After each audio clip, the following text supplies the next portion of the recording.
Mascate, capitale du sultanat d'Oman, la partie la plus orientale du Moyen-Orient. Et tout d'abord, le palais Al-Halman, la résidence du sultan, que l'on ne peut admirer que de l'extérieur. Ce palais n'est utilisé uniquement que pour des fonctions officielles et recevoir les visiteurs de marque. Face au palais, une longue et large esplanade joliment fleurie est en mesure d'accueillir des milliers de personnes lors des commémorations et cérémonies officielles.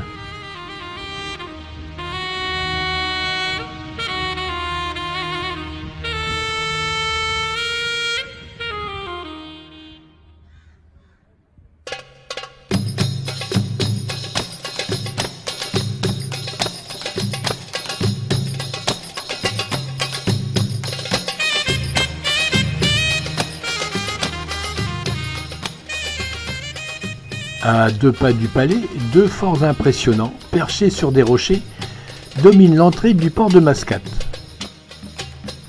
Ce sont les Portugais qui ont construit ces fortifications au XVIIe siècle, quand le Portugal créa à Mascate un comptoir sur la route des Indes.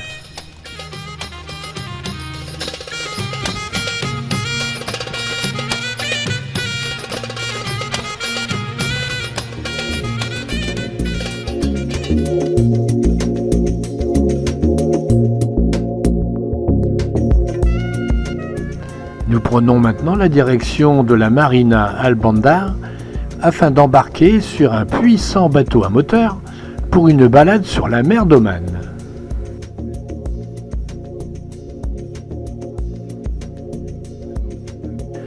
Kader, qui sera notre guide durant tout notre séjour en Oman, nous révélera que peut-être, probablement, si Dieu le veut, mais rien n'est moins sûr, on pourra naviguer entouré de dauphins. Suspense.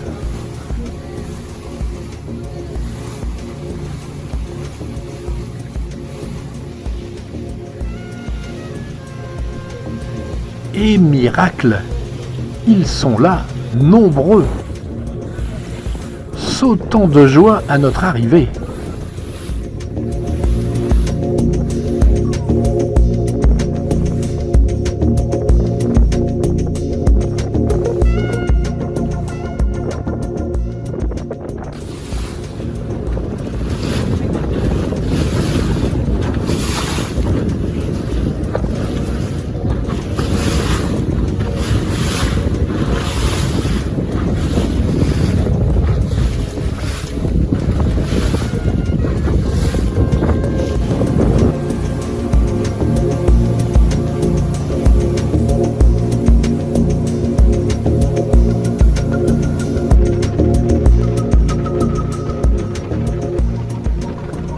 Cette mini-croisière se terminera par un petit slalom entre les différentes îles qui bordent la marina, que nous rejoindrons bientôt.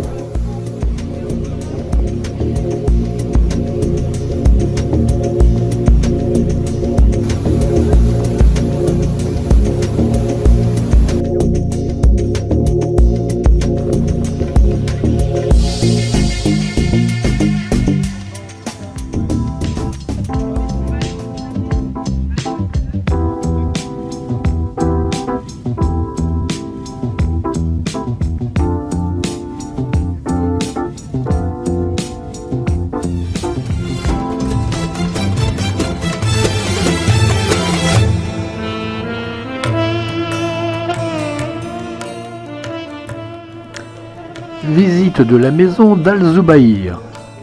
Musée depuis 1998, c'était la demeure du cheikh Al-Zubayr, un dignitaire local qui fut au service de 3 sultans.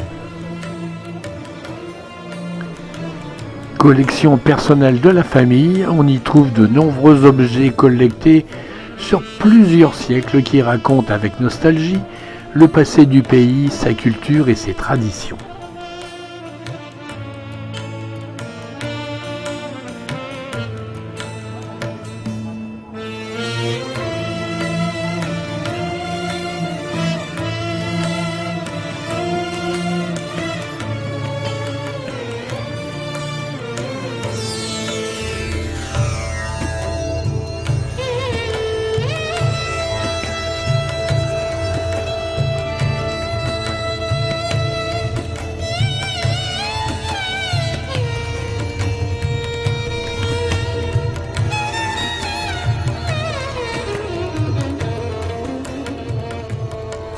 On trouve ici une jolie collection de khanjar, le poignard traditionnel que les hommes portent à la ceinture lors des cérémonies. On le retrouve aussi comme emblème sur le drapeau omanais, tout comme sur les billets de banque.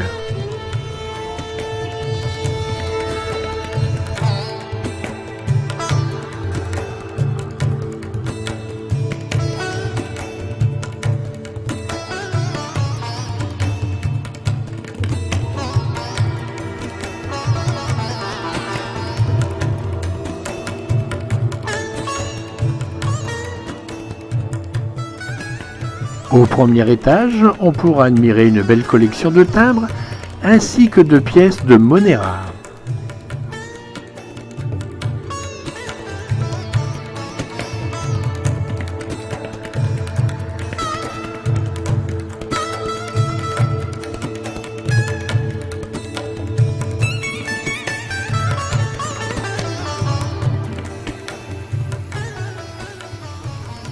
La visite se termine par un petit jardin fort bien agencé avec la reconstitution miniature d'un djebel abritant un petit village.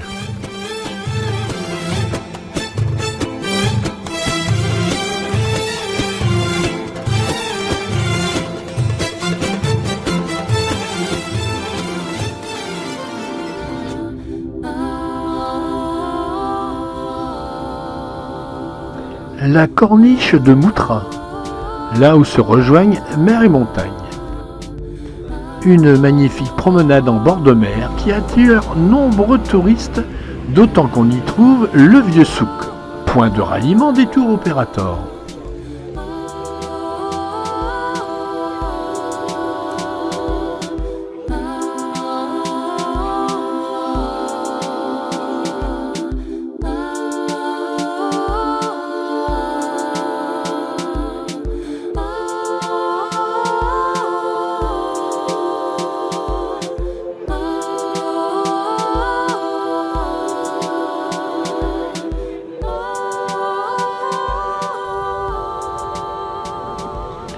Sortie du souk, c'est un peu la croisette, de riches demeures construites au XVIIe siècle par des commerçants indiens, de jolies maisons de bois aux balcons ouvragés, des rangées de façades blanches et une mosquée aux dômes et aux minarets d'un bleu somptueux.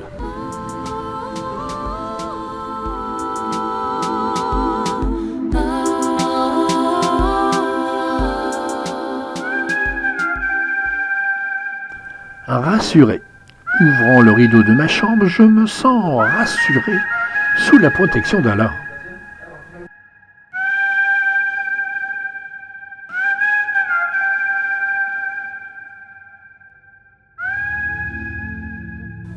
Cette deuxième journée à Mascate commence par la visite de la grande mosquée du sultan Qaboos. Pièce maîtresse de l'art islamique du pays, la grande mosquée, inaugurée en 2001, de forme carrée et couvrant 40 000 m², entoure un dôme central haut de 50 mètres. 5 minarets délimitent le site et représentent les 5 piliers de l'islam, avec une hauteur de 91,50 m pour le plus haut.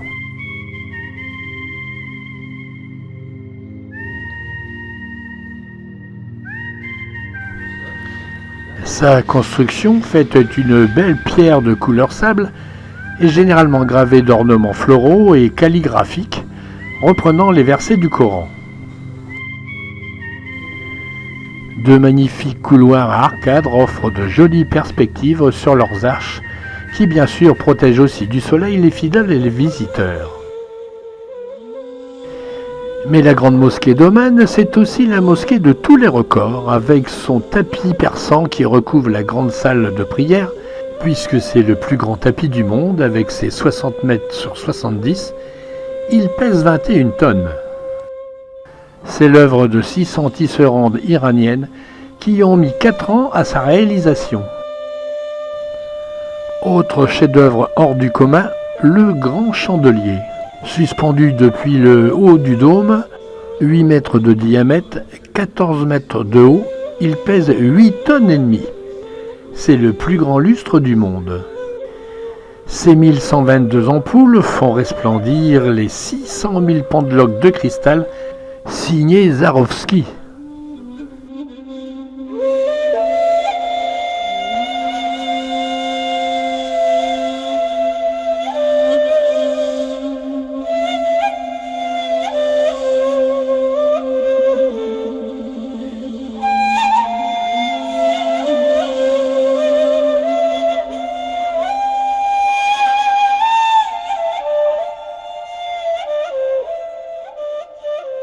D'un harmonieux camailleux vert et bleu, le mirable, tout en mosaïque et faïence, est un bel exemple des différents styles artistiques islamiques.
Bon, nous on roulait pépère en direction du Grand Canyon d'Oman, et puis poum! Alors bien sûr, ça nous a refroidi dans notre élan. On a squatté le bus qui nous suivait, et puis tout s'est arrangé. Pour accéder au Grand Canyon, 4x4 obligatoire. Une quinzaine de kilomètres de piste dans un épais nuage de poussière qui va nous conduire à 2500 mètres d'altitude, car oui, en Oman, c'est aussi la montagne, son point culminant atteignant 3009 mètres d'altitude au Djebel Cham.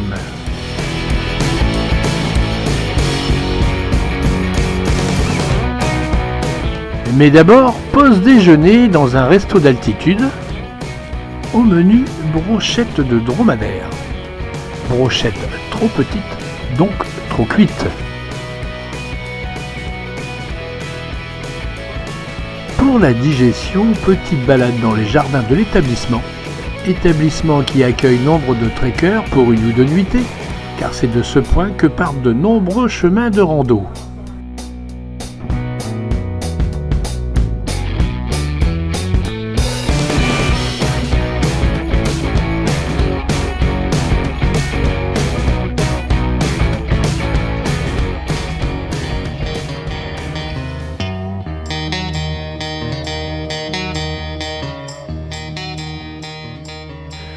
On pourrait presque le comparer au Grand Canyon du Colorado, si ce n'était sa couleur nettement moins rougeoyante que l'américain. Situé dans le massif du Hajar, cette merveille naturelle qui culmine à plus de 3000 mètres, nous dévoile à son sommet des panoramas à couper le souffle sur le Wadi Gulf.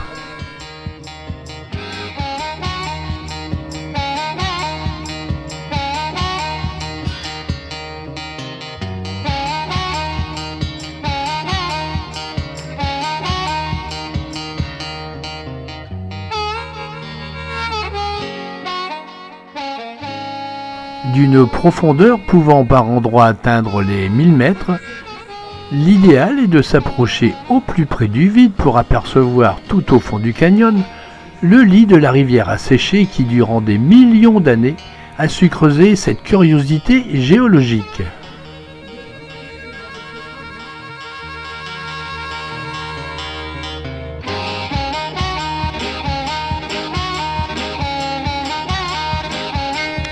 Depuis le plateau, on peut apercevoir un petit chemin à flanc de montagne appelé la promenade du balcon, qui à coup sûr provoque de belles sensations et donne à voir de spectaculaires panoramas.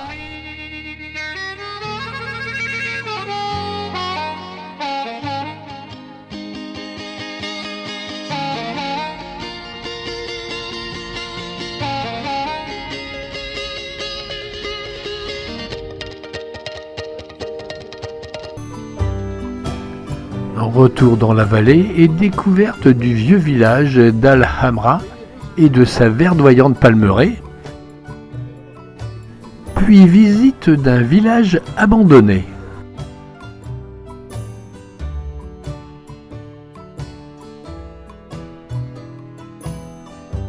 Construite de pierres sèches et de pisés qui résistent mal au temps, ces vieux villages sont à présent abandonnés au profit de maisons modernes bien plus confortables.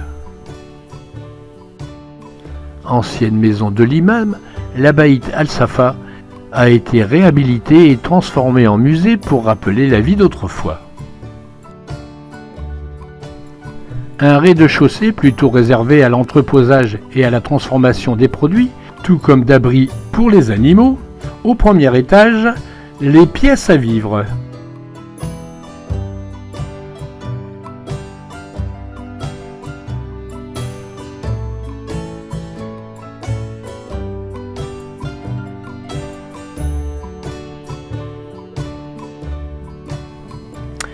Puis entreront en scène des personnages de l'ancien temps pour nous expliquer comment torréfier le café, comment le moudre, comment meuler le blé pour en extraire la farine,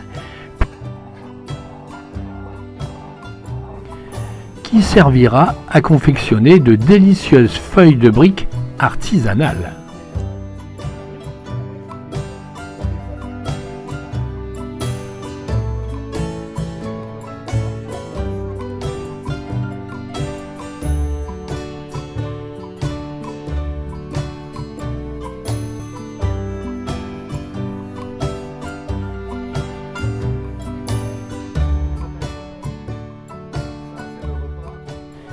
Puis viendront les travaux d'aiguille qui permettront la vente de quelques broderies, colifichets et souvenirs en tout genre.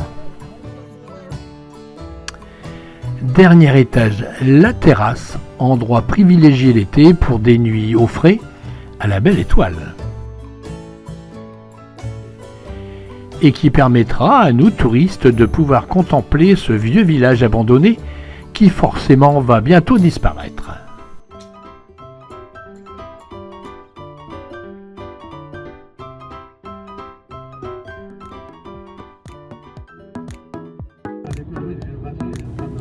Ouf, on a récupéré notre bus, pneu neuf, on peut rouler. Direction la petite ville de Baïa pour un stop photo sur son joli château fort.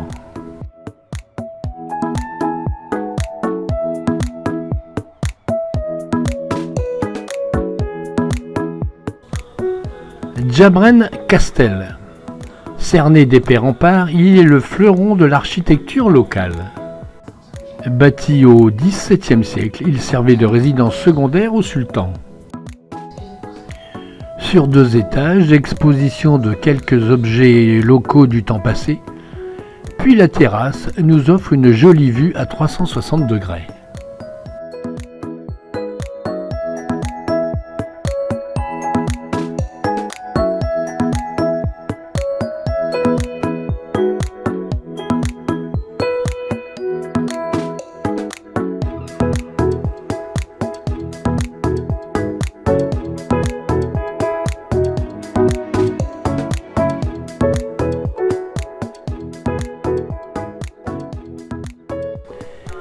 C'est aussi l'endroit idéal pour un joli coucher de soleil, avant de rejoindre notre ville étape, Nazva, 2e ville et ancienne capitale du pays.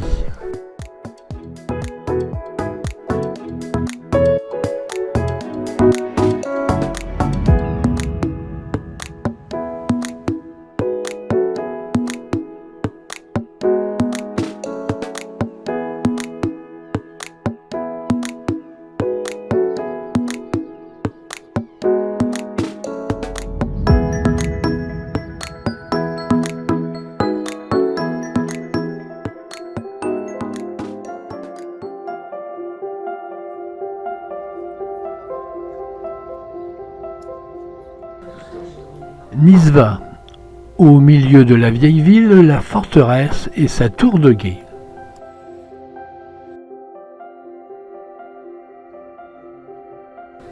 La visite commence par le jardin et sa palmeraie intérieure, qui abrite quelques animaux locaux.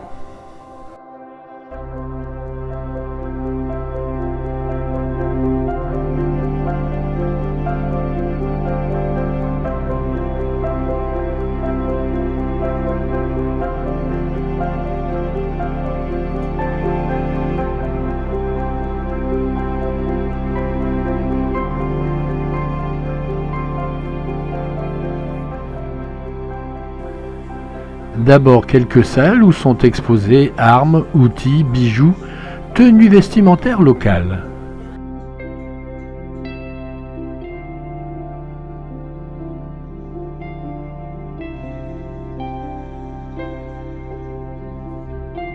Puis ce sont les enfants de l'école de chant qui nous régaleront d'un joli petit concert.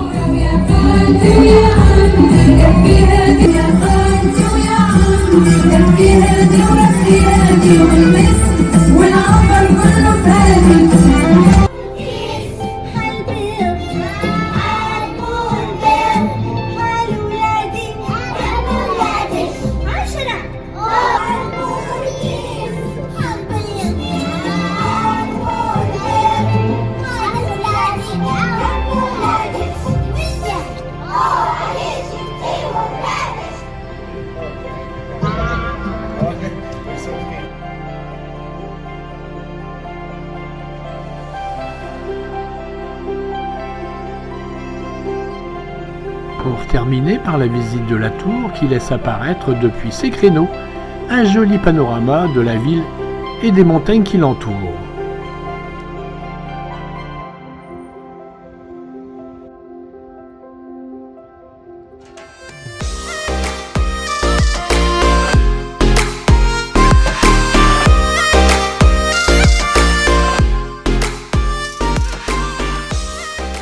Voisin de ce fort impressionnant, un petit souk où se trouvent, outre les bubuseries habituelles, de quoi se ravitailler en fruits et légumes avec un choix particulier pour les dattes qui se déclinent en de nombreuses variétés, toutes meilleures les unes que les autres.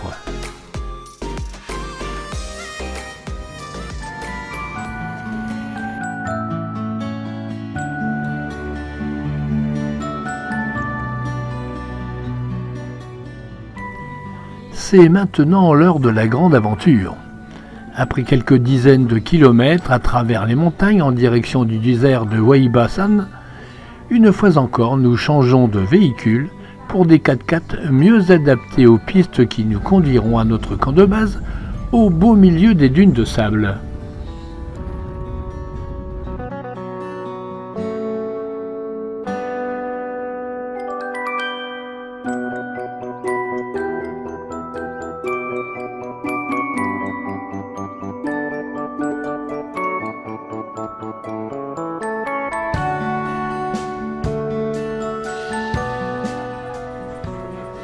Nous y voici, Arabian Oryx Camp, pour vivre une expérience bédouine, comme le dit la pub.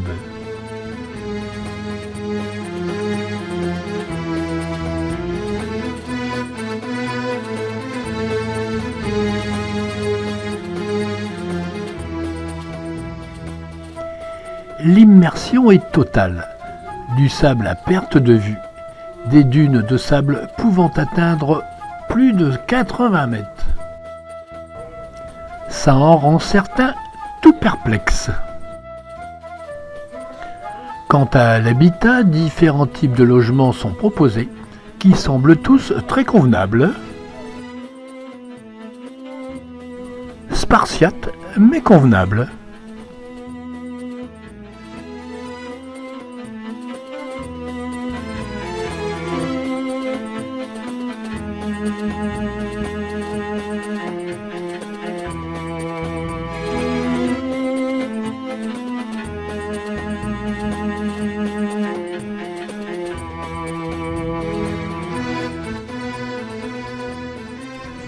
C'était prévu dans le contrat. À 17h, on embraye.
Est-ce pour laisser reposer le chauffeur, la machine ou les passagers?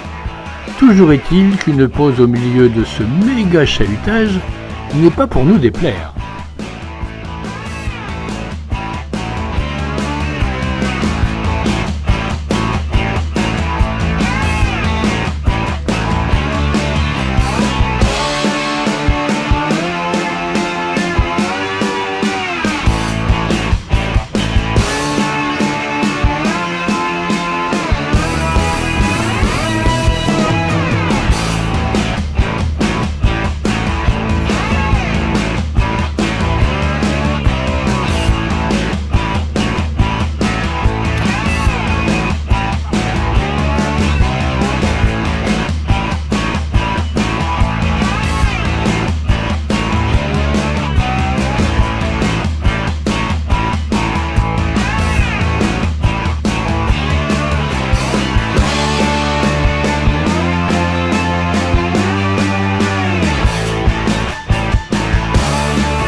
Un arrêt sur une très haute dune nous fait prendre conscience de l'immensité et de la beauté du désert. C'est aussi un réel plaisir que de marcher pieds nus dans ce sable chaud d'une jolie couleur orangée particulière à cette région.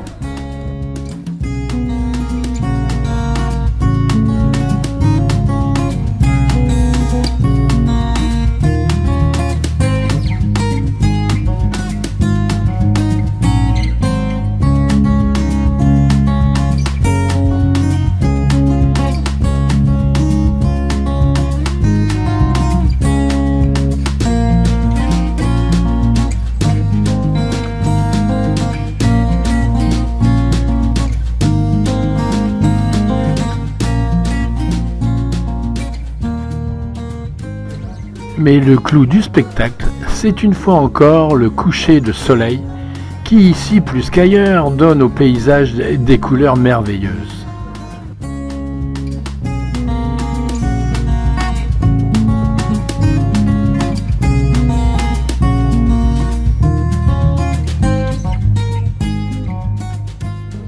Puis retour à la base par une descente vertigineuse pour une dernière émotion.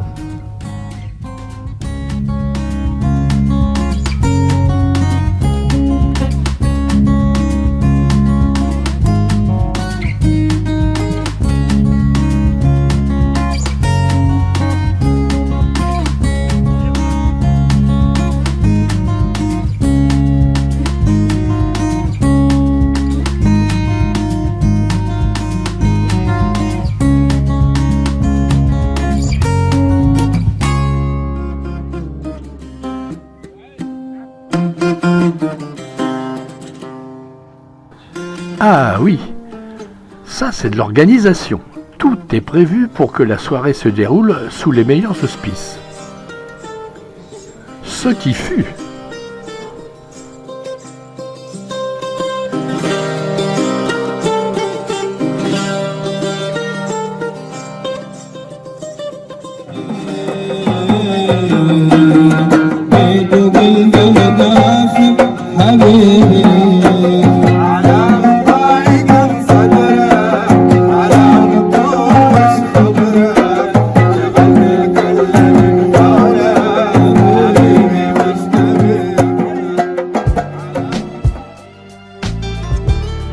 La nuit fut excellente. Nous quittons le désert, mais gardons nos 4x4. Il suffira juste de regonfler les pneus, car dans les dunes, on roule pneus dégonflés.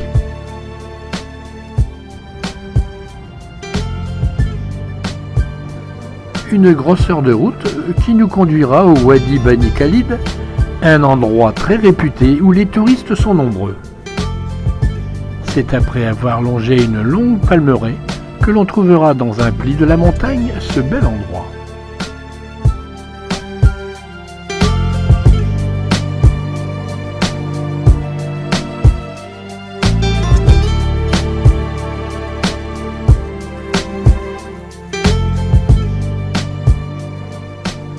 Un oued où les eaux cristallines de la rivière serpentent entre les roches rouges et blanches qui, en s'enfonçant dans cet endroit unique, nous fait découvrir petit à petit un paysage aux allures de canyon, nous révélant un vaste réseau de grottes et de piscines naturelles dans lesquelles c'est un réel plaisir que de s'y baigner.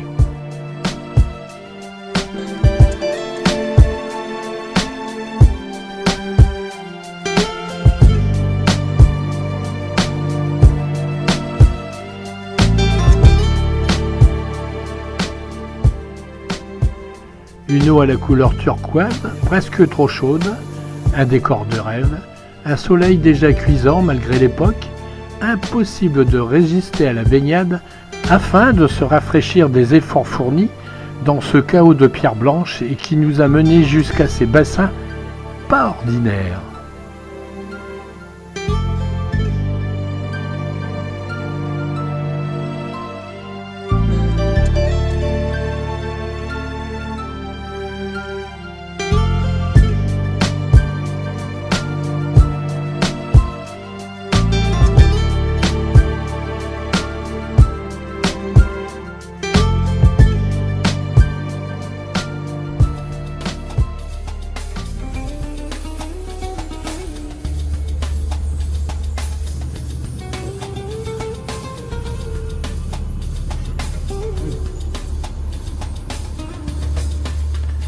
Nous avons pris la direction de Sour, la ville la plus orientale du pays, située sur le golfe d'Oman. C'est une ville portuaire tournée vers la pêche, le commerce maritime, les chantiers navals. Les tours qui surplombent le port nous rappellent son riche passé historique.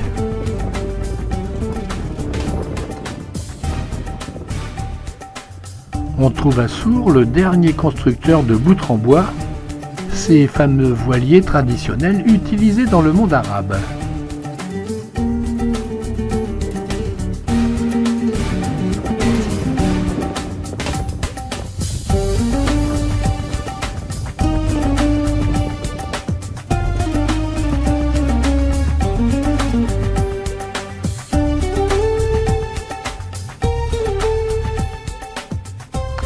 On a quand même un peu de mal à s'imaginer que de ce vulgaire tas de bois sortiront un jour de jolis voiliers.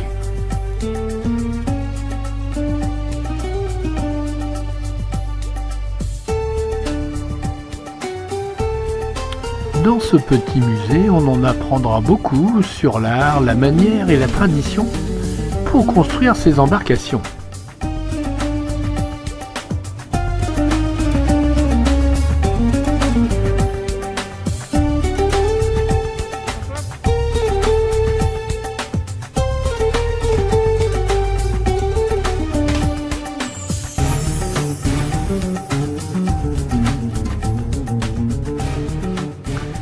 Comme il se doit, la visite se termine par un passage par la boutique Souvenir qui offre de nombreux objets, pas toujours en rapport avec la navigation.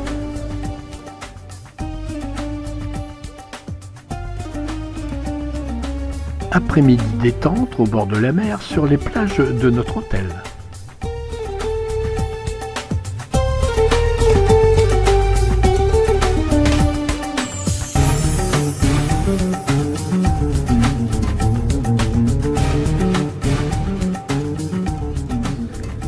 Tard dans la soirée, visite au sanctuaire des tortues. Assez décevant, c'était pas la saison.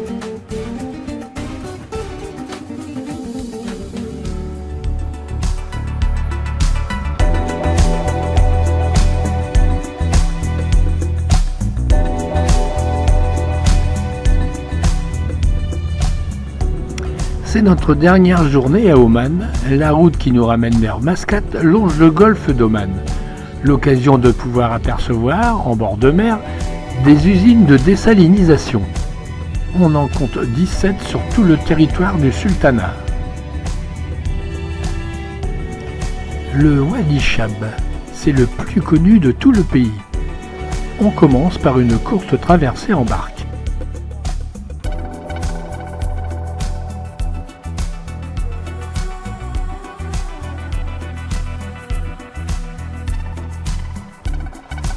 Le Wadi Shab se love au cœur d'une luxuriante oasis, au milieu des rochers et des hautes falaises.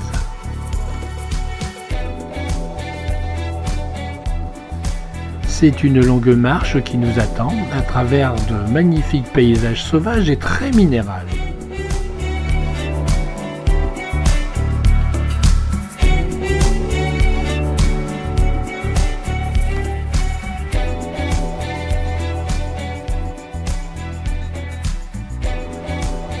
C'est par un chemin étroit que l'on s'enfonce dans ce long et haut canyon où on découvre parfois l'eau d'un bleu turquoise de la rivière.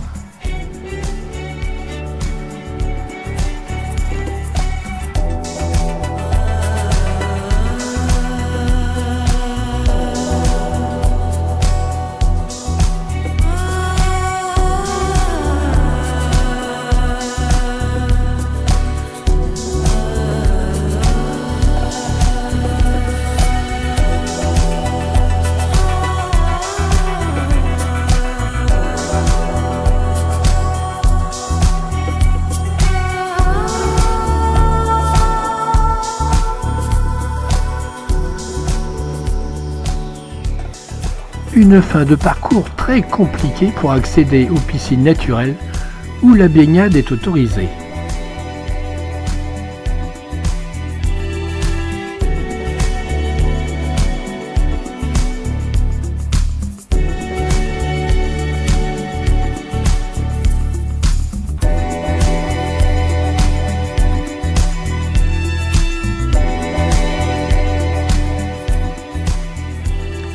À peine balisé dans un fatras de cailloux, de pierres, de rochers, de failles, la progression est très épuisante.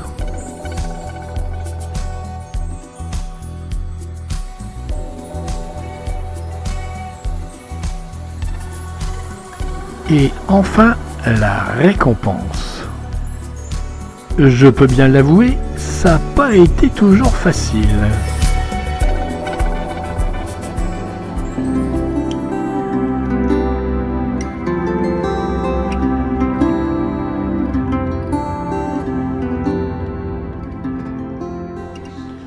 Le gouffre de Bhima, entre mer et montagne, c'est un effondrement d'une circonférence d'un peu plus de 50 mètres dans la crête d'un volcan qui donne cette curiosité géologique très visitée.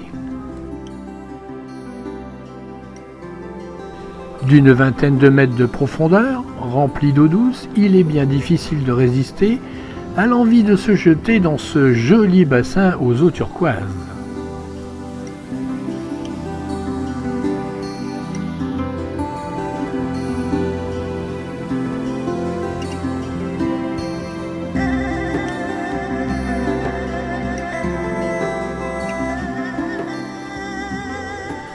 Seul spécimen dans tout le nord du pays, paraît-il, le Boswellia sacra, c'est de cet arbre qu'est tiré l'encens considéré comme l'or jaune du sultanat d'Oman.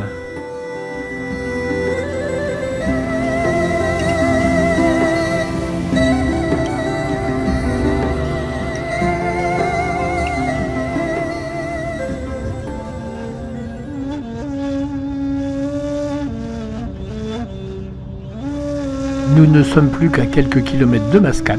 En fin de soirée, nous nous envolerons en direction des Émirats Arabes Unis, et plus précisément Dubaï, où l'aventure continue.